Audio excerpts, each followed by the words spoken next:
My name is Eila Machado. I'm a part-time instructor in the Animal Science Department at Texas Tech University. I think that dairy farms are very much misconstrued in the general media, and it's really not their fault, but consumers are a bit confused when it comes to dairy production and dairy food production in this country.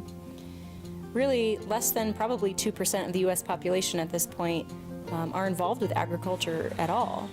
And the dairy industry really is no different. So I got into agriculture by going to college. My undergrad school where I got my Bachelor's of Science of Animal Science is the University of Vermont in Burlington, Vermont. Before that I had hands-on experience with horses and small animals, but I really got into farm animals and agriculture at college where they had a student-run dairy herd that I was part of, and that was my first exposure to real agriculture, we'll call it. I was able to really get hands-on experience working with dairy cows and seeing sort of how things like a basic 50 cow dairy farm really is providing a food product for a huge proportion of people in the area.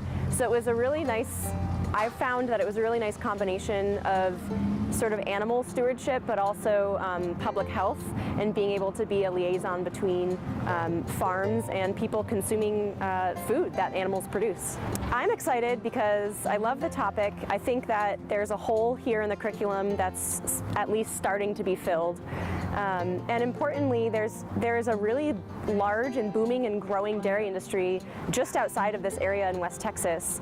And the dairies and the producers and the owners of those dairies are interested in getting really sort of educated level of help on their dairies as far as herdsmen and women are needed out here on the dairies. So I'm hoping to provide at least a start and a base of education for students that may be interested in actually entering the dairy world when they leave Texas Tech as their career.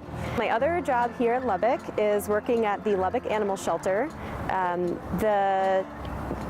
My predecessor, the veterinarian who was there on staff, had to leave, so they were looking for a new veterinarian, and we found each other. Hopefully here in the next 6 to 8 months, we will also start such things as surgically sterilizing the animals there before they're adopted, so the position may blossom into something more. I'm hoping that I can educate students to go forth and educate other people in sort of a spiderweb effect, and just teach them that dairy farming is actually a really overlooked, highly overlooked and regulated process. Dairy producers are not bad people.